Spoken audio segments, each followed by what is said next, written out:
Hi, everybody. My name is Jayson Krause, and I'm going to tell you a true story about that time I got carjacked in Venice, Italy.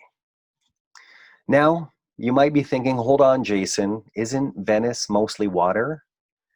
You're not wrong, but there's a lot to this story. And at the end of the story, I'm going to share with you three important lessons I learned from it. But the story doesn't start in Venice. The story starts in a place called Cortina d'Ampezzo, a beautiful city in northern Italy deep in the Dolomite Mountains. I wasn't there as a tourist. I was there as an athlete. I spent 8 years as a national team bobsled athlete. This is me. I was the driver. I would spend my winters going from beautiful city to beautiful city, competing against the best in the world. And after every race, we would load up our sleds into a truck and drive to the next venue. And for us, after the race in Cortina, which is here, we had to drive all the way across Italy into France to a place called La Plana. And so when we were charting our course, I was speaking to a teammate of mine named Yannick Morin from Montreal. And we were looking at the map and we noticed to get from Cortina to La Plana, we had to go down past Venice. Venice was on both of our bucket lists. We went and asked our coach. We said, if we leave really early tomorrow, would you mind if we stopped in Venice?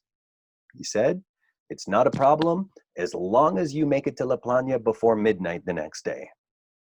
We can do it. So off Yannick and I went.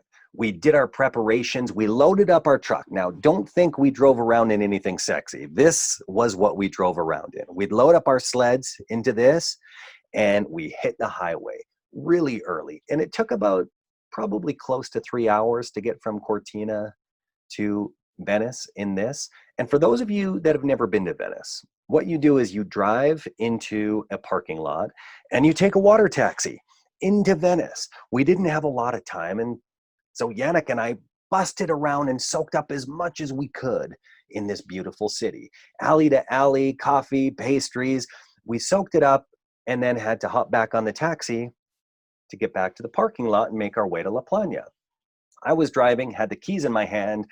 We're walking back to the truck, incredibly grateful for this experience. And I open the car door to get in, and all of a sudden I feel something behind me. This man grabs my shoulder. He's wearing a brown leather jacket, pushes me into the truck, shuts the door behind him, says this, and Yannick gets in. He's shocked. It all happened so fast. The look of horror on his face as he shut the door and realized there were three of us.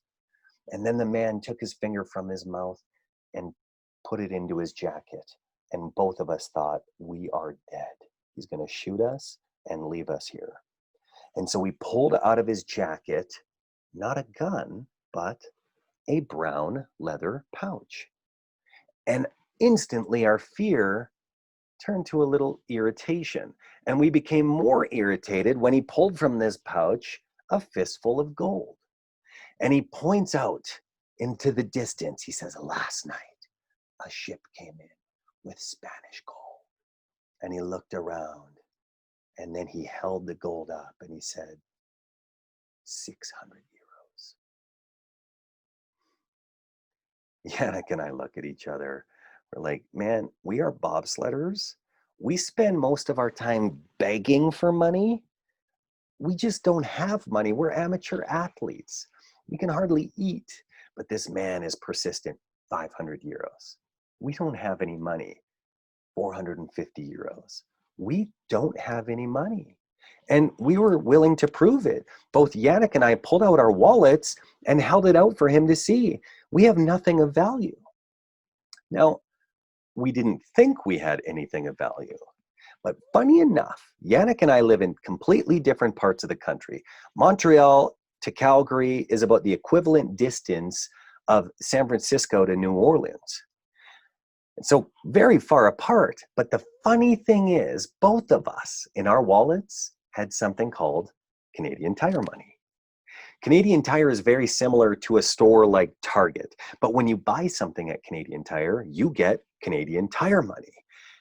The thing is, with Canadian Tire money, it looks like real money. It feels like real money, and it smells like real money. but it's essentially worthless. This man was relentless, kept pointing at it. And Yannick and I laughed. We said, it's not worth anything. But he kept pointing at it. We said, you don't want it. It's nothing. But he kept pointing at it. And so finally, we shrugged our shoulders and said, okay. Yannick gave me his money. I started counting it out. 51, 52, 53, 20, 40, 60. We had quite a bit combined between the two of us. So I handed it over to him.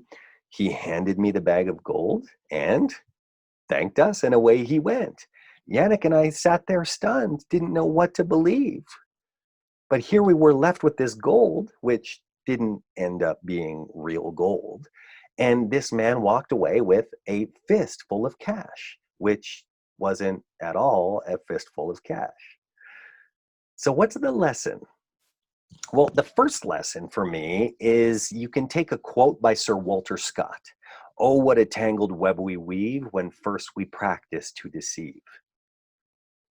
When you try to manipulate someone or take advantage of someone, how often do you create a web that gets you into bigger trouble? When this guy went to the bank and tried to convert this into real money, what did the bank say? What kind of questions did they start asking him? When we try to take advantage of other people, how often do we create bigger issues? That's the first lesson. The second lesson is about authenticity. Taking things at face value. When things look real, smell real, feel real, but aren't real. Whether it's media, social media, we take it at face value as the truth and metaphorically take it to the bank as if it's real. At the expense of what?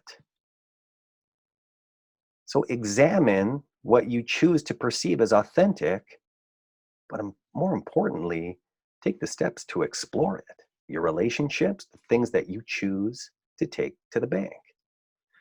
And then there's the last lesson, and it's obvious. Whenever you travel, make sure to take Canadian Tire money. Those are my lessons. I'd love to hear yours. Put them in the comments. But thank you for listening to my story. I'm Jayson Krause.